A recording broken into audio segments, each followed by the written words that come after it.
Hey, hey, hey. All right there. Game 3, TNC versus Nigma. Here we go. This is the opening match decider. A little GSL group stage double elim bracket there. Winner of this one goes up to the uppers. Loser of this one goes down to the lowers. Lower is not where you want to be to start off this group stage. I can tell you that for sure. I'm sorry, we're joined again by Trent, my good buddy from across the land. How are you, pal? I'm just wonderful. It's a game 3. This is what we'd expect from this series. I would be very disappointed if not. I mean, you got a minor winner come up here to see if they can tango with the teams that made it through the qualifier the first time. Didn't have to play that second qualifier on LAN. And so far, Nigma obviously proving it in game 2. Taking with a strat that they perfected in the minor, looking very much like their games there. And Yes. you have to wonder how much of that will remain in the draft this time. Yeah, I was a little worried at the end of game number 1 that Nigma might not have found their footing in Germany for whatever reason. But game 2, as you mentioned before, looked equal but opposite the other way, where Nigma looked like they were pretty much making all the right decisions, moving around the map very fluid. And it was TNC who were stuck in this reactionary sort of throw bodies at it kind of mentality. So very excited to see what game 3 has in store. And a couple of those key heroes banned out. You mentioned that Elder Titan a couple of times, going to be removed straight away here. And that pesky Lich. Yeah, and this Viper ban, we saw that in game 1, and then it went away. And now it has returned here once more. Pretty interesting hero to see in the first phase of bans. I don't know if that's something that's like popping up in scrims a lot, or it just counters some of the heroes that they specifically really like on the side of TNC, but Yeah. still not the most common thing. I guess like it was popping off a little bit at like Singapore. I remember there were a couple Viper games too, so maybe that's partly why. It's undoubtedly an annoying hero. 5 seconds Can remaining. still kind of take over, play that really momentum-focused, hey, it's 20 minutes and it feels like we can't kill this guy, and he returns way too much damage. So I get it. I feel like he fits into some timing push type strats.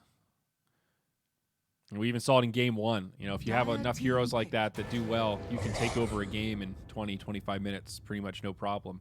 Yeah. But here's that key hero we saw in the last game. This was Mind Control's big boy, our voted MVP, the Abaddon. Now TNC are going to get to have a go at the frontliner. Yeah, I think Nigma should have known this. I'm assuming they're well prepped for a ABBA first. They might try a Chen +1 strat because they ended up banning that out in the second phase. When they pick the ABBA, and I think that it is usually a pretty good reaction to the hero to just like try and run at him faster. Don't let him get to this scarier opportunity.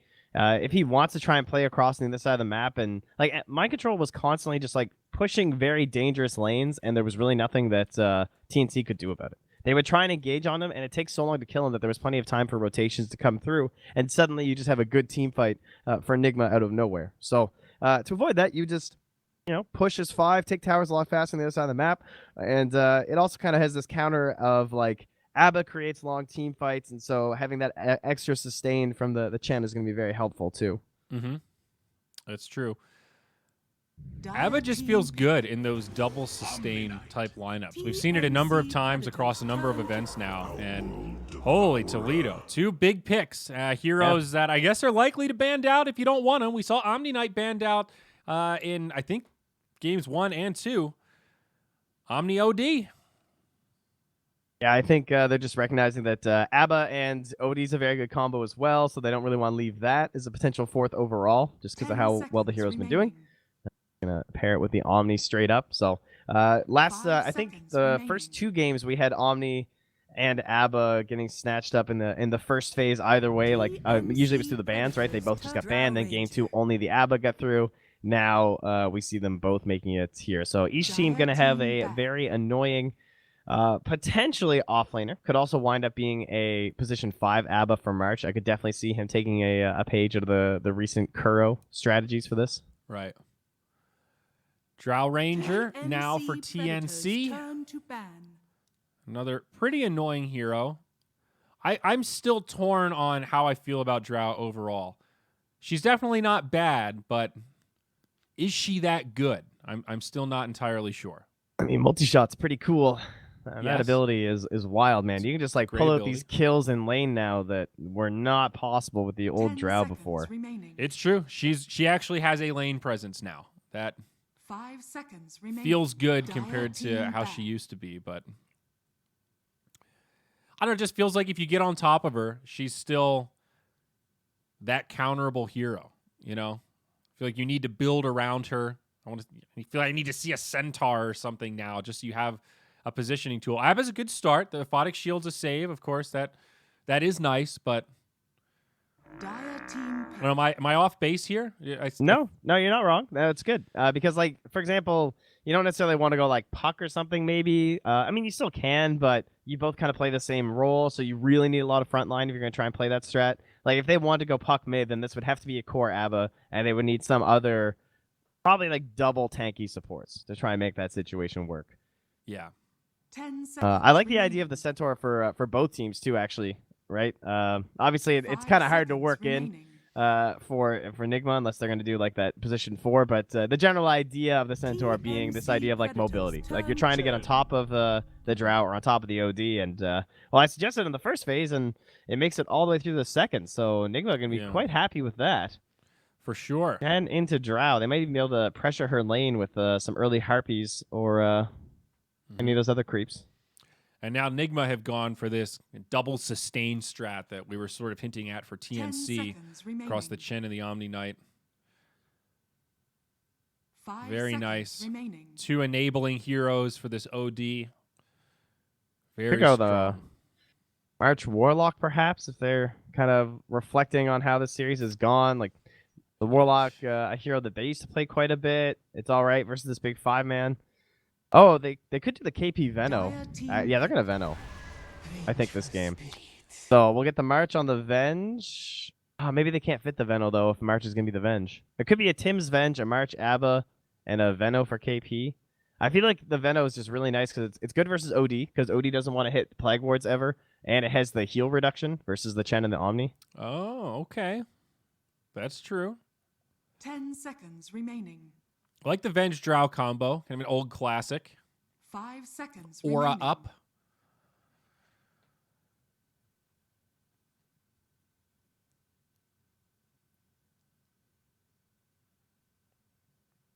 So what? Just like, it's such a good counter to the way the Chen tries to like buff all your HP regen in the laning stage, but we'll see if they think the Veno's worth it. Yeah. It would give them a lot of slow, but not a lot of hard disable. It's like Veno, Drow, Abba. You don't really It'd be nice have if they could fit a good gotcha. DK in. Yeah, it's true. There's no real gotcha, but like a DK would be nice, but you can't really pick DK into OD, unfortunately. So why this hero is still very strong. Is that just a completely crippling matchup? Like DK has no lane? All right. That's just no game. All right. It's because he can't like push out the wave well enough either. So it's not even one of those matchups that you can like ditch and like, you know, push the wave and go hit neutrals or something. It's like, no. OD says no to that. He'll just bully you on your hill. You're not going to get 2 breathe fires out on a creep wave or something. TNC We need a GH hero. It's going to be a Tiny. Okay. Played very well in that last game. All right, guys. Ember's still in the pool. So, TNC, don't ban it. Nigma will pick it. I think at this point, it's just a sign of strength. It's like, until people ban our Ember and OD, we will play them every game. Yeah. I got no issues with the Ember, depending on what TNC grab right here. And, of course, Nigma will have the final pick. So there's the Huskar. Oh, yeah, that guy. Okay. We talked about him, I think, a little bit during Game 1's draft, but very excited to see him. He finally feels like a real hero. We mentioned this on the podcast that for so long, Huskar felt too one-dimensional and almost like undying level too early game. And now you can scale a little bit. You're jumping around, you're knocking people back, and you can just play like a nice, aggressive, mid-tempo kind of core. Yeah, he's in this like weird spot now too where like we had a couple games in the minor where he wasn't doing that hot, and then the one iconic one that people have found a very good reason to complain about is that he was really far behind, and then he just filled his inventory with neutral items. And you're like, oh, well, suddenly even though you shut this guy down in lane, just because of the way his spells work, this hero is still incredibly strong with like those items that he's supposed to only get if he had a good lane, and so it got kind of awkward, and he absolutely crushed the game despite not really having an amazing performance to start. Yeah. So we'll see if TNC can abuse that same idea here. As they will 10 remove the seconds Earthshaker remaining. here, trying to make sure there's no solid initiation here from TNC, and that is definitely 5 looking like a seconds lacking remaining. presence for them at the moment. Really, just a Huskar jump. Can they fit in a puck here? I feel like that's what they need, a Dream Coil-esque. Yeah, Tim's can play it. They could do a 4 puck with the KP ABBA. It might be a little unconventional or what have you, but I mean, there's no catch, right, from Nigma. The only thing they have is Avatos, and if you ever do that, then you have the phase shift. You can just like get out in the middle of the avalanche. I also like having 2 forms of AoE silence. Gust and Rift makes the Omni Knight and Shen's life just a little more annoying.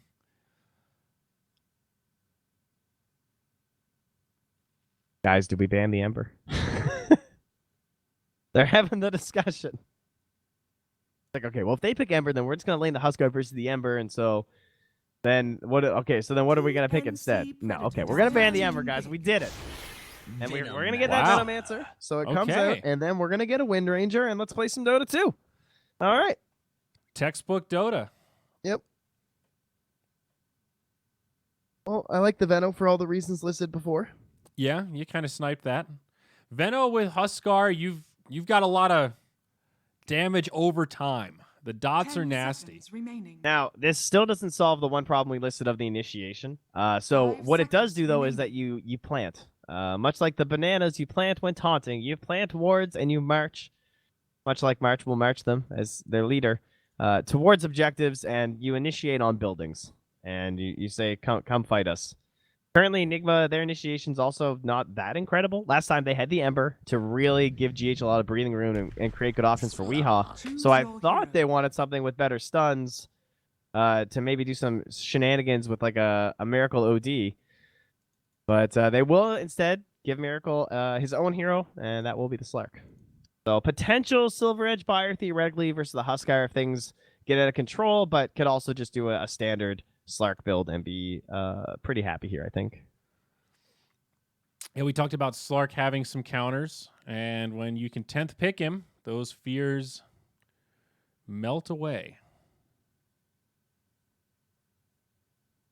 All right, so if I am TNC, they did have to, because they didn't pick the Venomancer, that means they have to go to that whole situation we discussed at the beginning with the Tim's Vengeful Spirit and march on the Ava.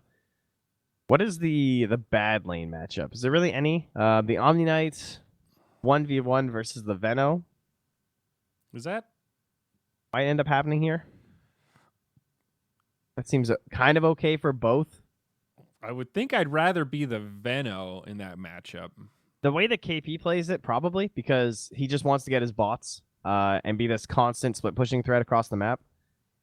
It might be a hard game to play that, though. That might be partially why they went for this Slark pick, too, is that they know that KP really likes to play solo on this strategy. And so if you initiate on him, as long as you don't like burn your pounce right away, what does he do? Even if he casts all his damage spells on you, you should be able to kill him first. And if he tries to TP, you just have your pounce held. Your future is grim. So I was adjusting a couple stream settings there, but sorry if you mentioned this, but how does Huskar fare against Slark? I always thought Huskar was favorable, at least for a pretty decent chunk of the game when you're trying to team fight. I would say not that well, just because the way that Huskar wants to play, he wants his target and he wants to stick on them, right? Yeah. And then Slark can always just hit the button of, okay, I don't feel like doing this anymore. Either by pouncing away or by just straight up shadow dancing. Okay. That's really the problem. Yeah, I guess my head's just at tempo matchups where Huskar can play fast when Slark historically has wanted to sit back, farm that Shadow Blade. I guess that build is kind of fallen by the wayside now, and diffusal or drums something first makes a lot more sense. But Yeah, it's I mean, there's still some issues, right? Because you can't dispel the burning spear stack, so that's something, right? Slark can't he can't yeah. like decide the fight based off of that. He just uses mobility or his invisibility instead. Invisibility being the ultimate in that case, but. See, any wards can get scouted out this time? Doesn't look like it. Just very stable wards here. I think Nigma have used the same ward on the dire side. All 3 games now. We move into. We haven't really talked about this, but this is the 3rd game in a row where the teams will both be on their respective sides here. Nigma on the dire and TNC on the Radiant. Oh, kind yeah. of interesting. You're right. Yeah. Actually, 30 didn't even check what seconds to they chose battle. before. It looks like. Oh, I didn't get to see the little thingy. Now that it's built into the client, it would be nice if it showed up in the on our screen. Oh, yeah. A little historical drop down, a little tab or something. Yeah. But that's it. That'd be sweet. So this time TNC making it well known that they're going to be playing these heroes up top. They're not hiding behind or anything. So March begins his initiation on the boundary. GH is going to try and make the toss play while we have a fight in the river. And GH unsuccessful on his toss attempt. goes to March indeed. Tim's getting chased down. He grabbed the one in the river also. But he'll live. Forced to take the essence early as Slark. You can't really go for the pounce unless it's like super guaranteed. Yeah. But he'll just get 3 stacks to enjoy for a brief moment. All right. Try on try up top. So it will be OD Huskar mid, which means bottom lane. We will have Omni Knight starting up against a solo Drowned Ranger. Yeah, And we'll see how this gets shifted off. Of course, Yeah. the same thing again. KP in the Radiant off lane, helped out by both supports right away, and it looks like they just try and burn a ton of HP every time. Then they kind of analyze the situation, say, okay, has anyone moved? Okay, well, then we'll just do it again, because they're going to wait for you to make the rotation out here. They're happy with this Drow versus Omni. Yeah. And TNC also have the advantage in this 3v3 up here. Chen, okay in these tri-lane matchups, but probably not the dream. Veno, incredible, just with that poison over time, mitigate the regen. Very annoying hero in these early stages. Yeah, again, it's just a direct counter to the Chen, that Divine Favor buff, so very helpful. And, well, it will be the Radiant who blink first. Tims will make his way down here. Now, the hard camp has been blocked off here, so Tims is going to peek out. Oh, it's blocked. Well, shoot. Now my whole rotation was pointless, and I need a sentry set down here right away, because now my control is going to get 3 more waves guaranteed here by the looks of it. And that's why they're trying to double deny this back here, but that's not going to work. Yep. So now Tim's... Oh, man, that's a painful rotation. Now he just hasn't done anything. So what's the play? He's going to taunt, get a Gonna stack on the small camp. and then pull that next time. But that Okay. third wave, as we said, is now coming in here, and it's going to be in a good spot for mind control. Meanwhile, how has his absence impacted the top lane? Not too much. The wave is coming after Miracle here, as March went and grabbed the wave. So in the 2v3, they're trying to not fight. They do find the leash, though. Toss back onto KP. Venomancer in trouble. Nice. That's a strike for Miracle. Yeah, Kuro with the purge creep. Gets at him again for the double. Beautiful play there. Ouch. Amazing for Miracle. That is actually a really nice creep to have when they're trying to manipulate the creep wave like that. Being able to stop them from being able to commit to those shenanigans with the big slow. And not only did Sark get those kills, but he is dominating CS right now. 15-5 compared to the 8-6 Drow Ranger on the other side of the map. Yeah, they kind of missed their big payoff here of the big Veno pull with the Abba, right? Because both of them died while that whole creep wave gets pulled over here. So now things are just really awkward. And they dive in again. Just need that toss back. And the purge creep, yeah, he's dead. GH with the rotations. Easy pounce for the Slark. Leash is there. March on the run, but the slow's just overwhelming. It only takes a level 2 creep. It's a 5-second duration purge.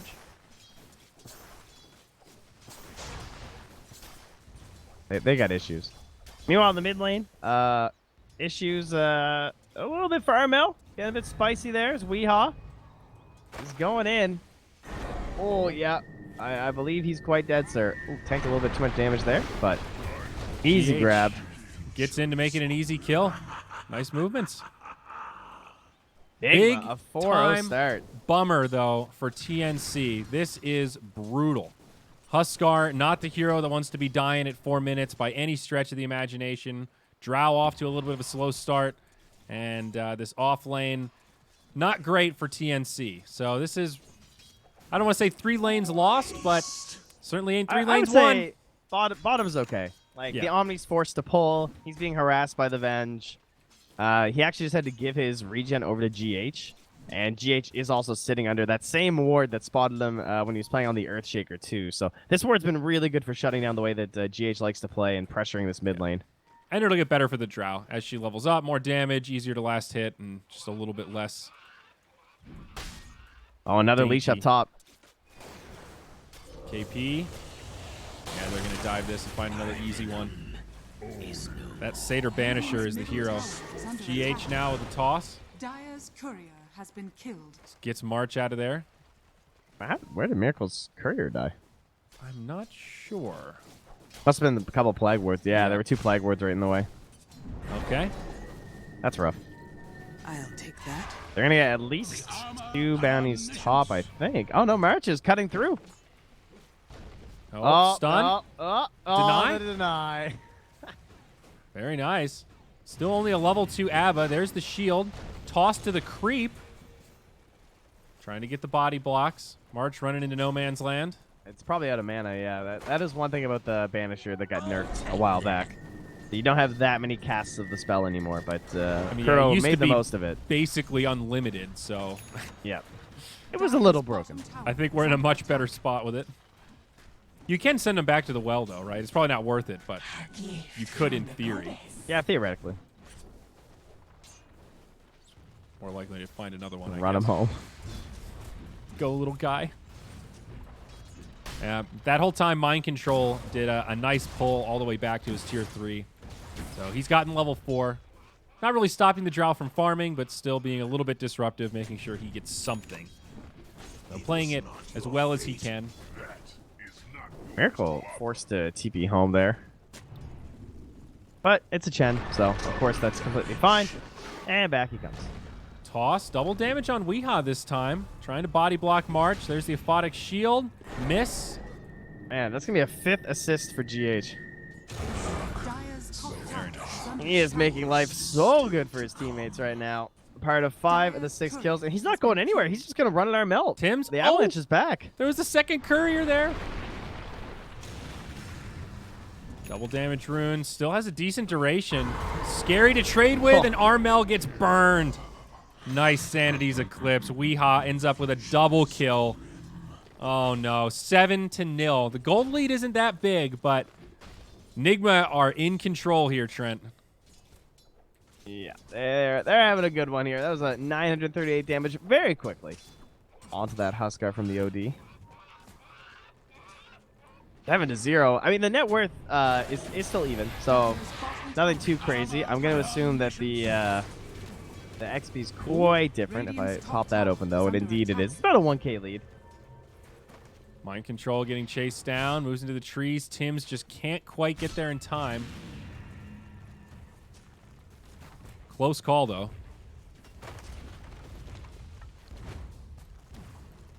This is going to be kind of similar to Game 1, where TNC really want that good fight around like 10 to 15 minutes. That'll be sort of their peak timing, trying to fight before the Diffusal Blade on the Slark, before the Agnum Scepter on the OD comes out, and these heroes, like, you've already got the double Wraith Band for Gabby now. He wants a couple neutral items. Huskar gets a Poor Man's Shield. That's a great one to get. Is he stopping at 2 bracers? He is. Only going to go for the 2 bracers. So. Once the armlet. Bit of a rougher start. I mean, 3 bracers can be a bit of a tough commitment with in case you get like really good neutral items. Yeah. And I think the armlet just enables this hero so much. I have trouble arguing against trying to prioritize it. And Kuro is a loyal guy, you see. He still has that Banisher. That dude, I'll just wait. You just regen. Oh, you see what he's done here too? He's softening up his mud golem. Oh, he's got the Harpy now. Radiant structures are fortified. I want to see the Kuro big brain play where he like weakens the golem and then denies it after casting the spell. Ah, I see. That's huge. Tier 1 The down 5 head. bottom. Dire's bottom tower is under attack. Finished off by Gabby. No deny attempt. You know, speaking of Chen creeps that have gotten the mana nerfed, the Harpy, 50 mana on Chain Lightning. She's got 150. Didn't she used to have like 400 mana? It was something insane. You could actually cast it like 11 times or something. Yeah, I think I when remember I first started playing. watching Chen's get this creep and just shove it in the mid lane, Yep. and I don't know what you do. 3 You seems lost. reasonable. It was amazing it wasn't done more, frankly. It was definitely broken. Yeah. There was some code of honor that just stopped people from doing it, I guess. The only explanation I have. I don't know. It was pretty cheesy. It had a pretty long cast range too, so if it was a melee hero, you just couldn't really kill the Harpy. Brutal. Well, that net worth, it has flipped over. Kills mean nothing. In Dota 2, it seems. Now, mind you, XP is that big factor. Now it's a 2k XP lead. And I know my good friend Dota Plus is a big fan of XP leads versus gold leads. Not today. Not today. I believe it has TNC favorites still right now, right? Yep. Yeah, by 2%. Well, 4%, I suppose. Uh-oh, this NA could math, be you the know. XP recovery. Nope. Kuro comes in. Repel, he'll grab that outpost, and of course down Dire's bottom. tower is under Radiant have attack. already secured. Radiant's middle tower is under attack. Even spread. I'm concerned for the TNC Veno whenever it's not like top 3 net worth. Yeah. And like he's 5th, and that's not terrible, but he's a long 5th. He's like 700 gold behind Weehaw, and this guy needs to be like really rich because now he can't play KP Veno style. He has to play I need a 4-staff in this game Veno. Like it's not the boots of travel. Now, to be fair, I guess like the plague wards are more important this game in the actual team fights. It's not really like a big split push game for him here. Yeah. He doesn't have any points in the Gale yet. He's just like focused on being active and engaged in the team fights to try and capitalize on the fact that they have this early game value of a Huskar and a Drow. So maybe he'll go like 4-staff Greaves because of that.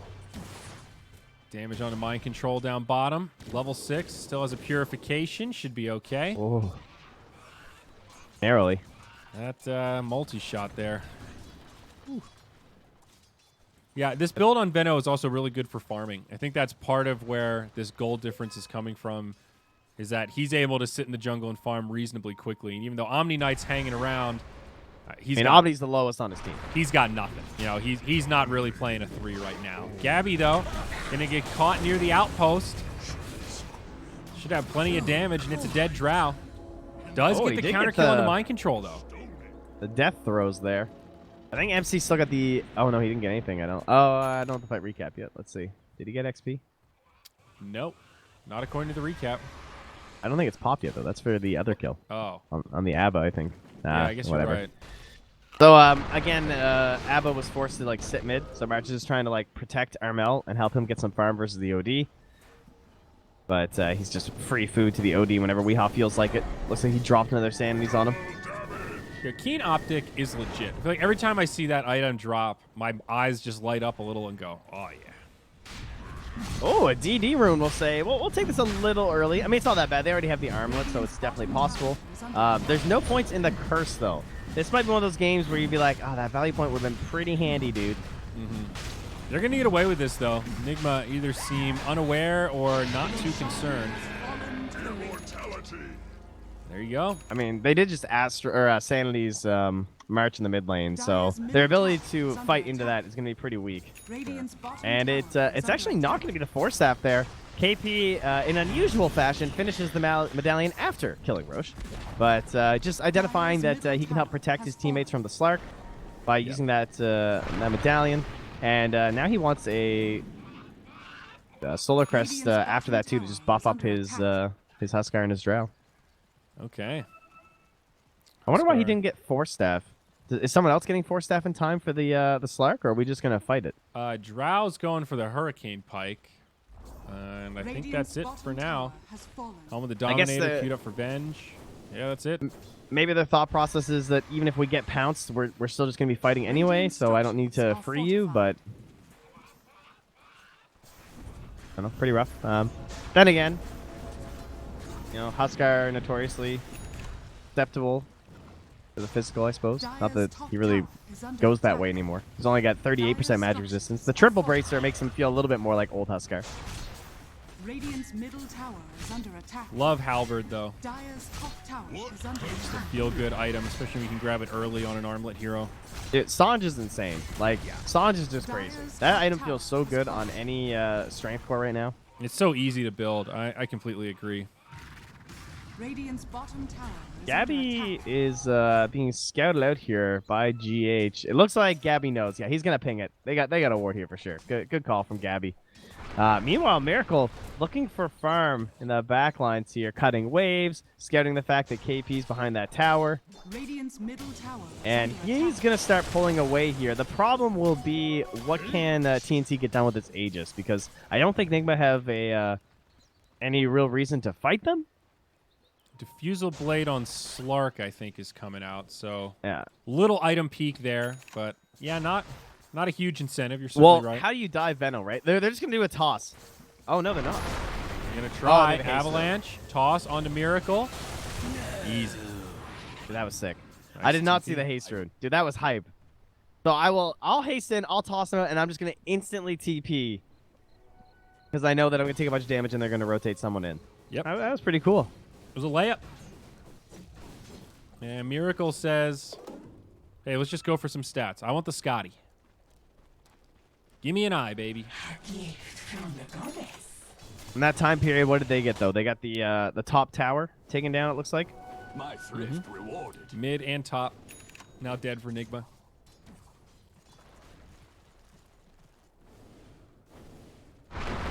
Shovel on Radiant's GH now. bottom tower is under attack. Well, I don't know. I'm not feeling too good about TNC right now. This feels like it's gonna be very precise to win this game. They need some real good team fights coming out now. And with Dragon that Scepter. Sanj. And a clumsy net. Radiant's Dude, bottom get the tower hell is out under of here. attack. Oh, and Essence Ring? Okay, Essence Ring went from like bad item to like kind of busted item.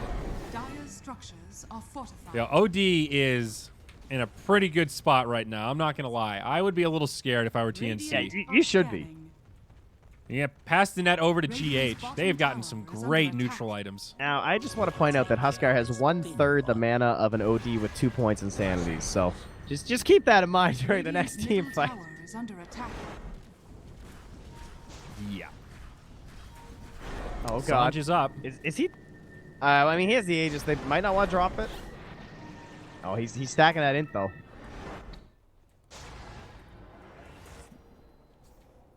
My thanks. Things Radiant's slowly middle moving. tower is under TNC attack. really want to pick a fight, but they're being very cautious about how they go about it. Good positioning Man. from Nigma as well, not really giving them an opening. And Nigma are not overreacting. They've got two heroes out in the lanes just continuing to pressure. Radiant's middle tower has They don't have fallen. any Dire's top catch though, tower as you can has see. Like this is fallen. why Disruptor feels kind of good in these lineups. Like, if they could have gotten a swap or something, like some of these heroes were just playing so close, but they have no way to punish that. Yeah. Radiant's middle Okay, tower is so under that's a lot of attack. green diamonds up top there for Radiant Nigma. The structures ultimates are there. Oh, this is scary. How much time's left on this Aegis? There's only 20 seconds left. This is a very scary time to fight. Miracle. He's going to go on the front lines. Of course, Oh, has you know that Nigma's ultimate. timing this, dude. 10 seconds left on that Aegis. Weehaw's gonna dump it on him. Heavenly 8 Grace. seconds. Working Oh, wonders. screwed. Miracle needs to be a little careful. There's the ultimate. Get him, Weehaw, go! Oh, here it comes. There it goes. Someone force staff me. Oh, they don't have any catch either side of Nigma. All right, there's the reset for Huskar. And TNC might just back out. Without the Aegis, I don't think they're nearly as confident. And there's the retreat. I'm really glad they didn't try and force that. Because if you end up losing that Aegis on that high ground, then you are just going to get sanities and absolutely Dire's top blown up. tower is Yep. under attack. And now he has the Halberd too, so another big improvement for the hero. Certainly great against the OD. As you mentioned, the Ags with the Astrals mitigates it a little bit, but Oh, they got the fangs on Huskar though. That's a nice item. yeah, it's great.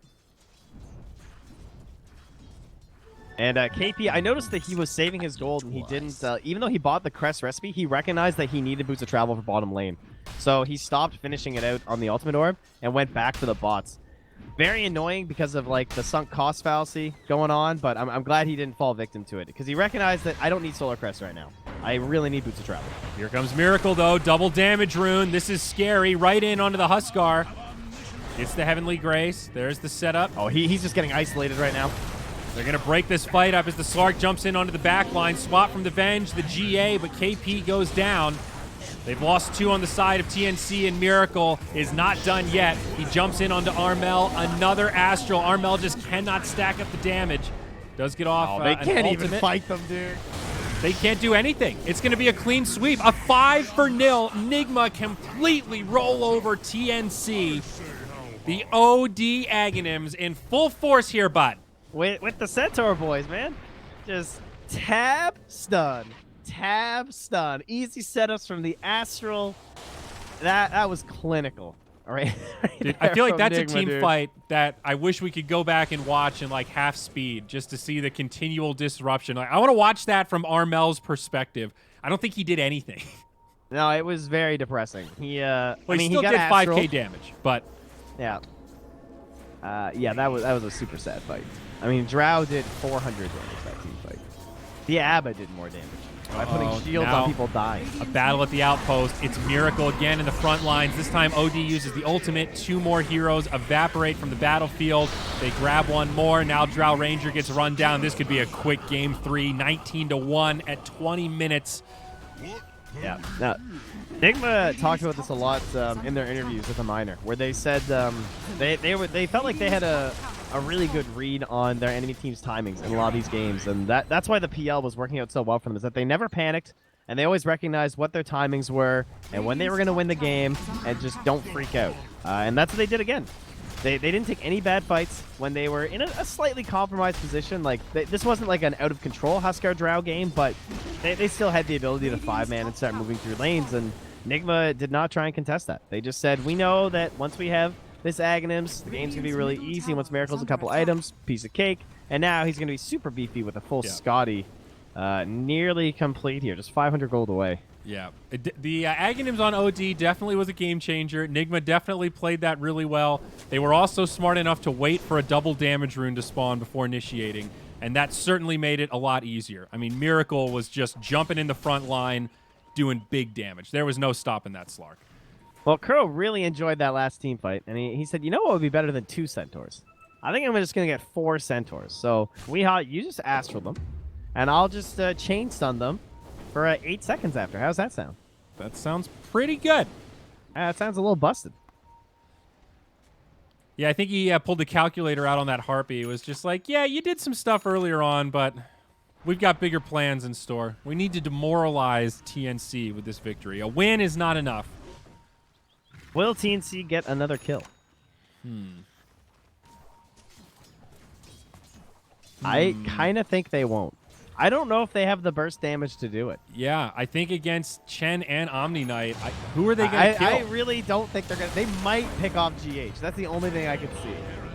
I could see GH making an aggressive play and sort of sacrificing himself to set up a good team fight or something like that. But The only problem is he can just TP unless there's Avenge swapping or stunning. Yeah. He also has a Yules now, so he can afford to be pretty aggressive. They are going to jump in onto Armel. Toss out again. GH has been on point this game. Huskar doing everything he can as he makes it back up to the high ground. Miracle, not a fear in the world, gets the Heavenly Grace, jumps in. Now, Venno did get off an ultimate, and that will, I don't want to say scare them, but remind Nigma that, yes, indeed, there is a Tier 2 tower here, so we are diving into an immune Tier 3 as they find Armel again. Huskar sustaining until Weehaw starts laying in the right clicks. Now OD needs to be a little bit careful. March, no borrowed time. Oh my, that's a Sanities, that's a dead KP, and it's a dead Gabby. GG, not another death on the side of Nigma, 25-1. A clinical finish for Game 3. Nigma is here, and they are hungry for a win. Man, they just like wrote down some timing, some items, and said, "All right, until that, we're just not going to engage them." And that was definitely the play. Miracle did a great job of just dodging and avoiding all the fights and engagements until it was clear that his team was just going to be completely outclassing the opponent there. Kuro, amazing play on the Chen. And, well, mind control, sadly, huge feeder. 1 death. You hate to see it. Yeah. 0, 1, and 12. My word. What a game. That was dangerously close to a perfect game. Yeah. Because his death was really early, right? Oh. Actually, it wasn't that early because it was like 7-0. But there was potential in this one for the flawless. Yeah, you look at that Jeez. goal graph too, and still, 10 minutes, 15 minutes, it's relatively even. We had a pretty tight game despite the kill store. And Nigma were just so controlled, and they just waited for that perfect opening and then just picked TNC apart. And once they got the momentum, they never let go of it. They were just a little too slow with the Aegis. That was a problem. And then they didn't have anything to punish people messing with them at towers. Like that, you had heroes slowing the push without committing anything because the furthest reach they had was the Venge swap, and Tim's just didn't have enough levels. He didn't even have level 2 in the Venge swap. So that's not really his fault. He's a support in this case. But you can't get that tower and a kill because they were messing around there. It's like, no, you're gonna get a tower and that's it. If you want to come high ground, go ahead. You'll lose. Wow. Well, an exciting final match for our first series. Was a pleasure to cast that one. And up next, it is Fnatic versus Team Aster. So we're going to take a little break. Nice. Ended up being a pretty quick best of 3 despite going 3 games. So we might be slightly ahead of schedule here, bud. All right. Well, I guess it was scheduled to start now, so it looks like we're good. We're 5 minutes behind schedule. According to yeah. Liquipedia. No, you're right. I was an hour off. I thought we had a whole nother hour. Oh, You wow. fool. Besides, these are play after games, dude. Come on now. Hell we don't have yeah. time for waiting around. So That's we'll what be I'm back talking soon about. with Fnatic versus Aster. All right. We're going to do some live production here as well. I'm going to move some overlays around. So I love live production. enjoy here, gang.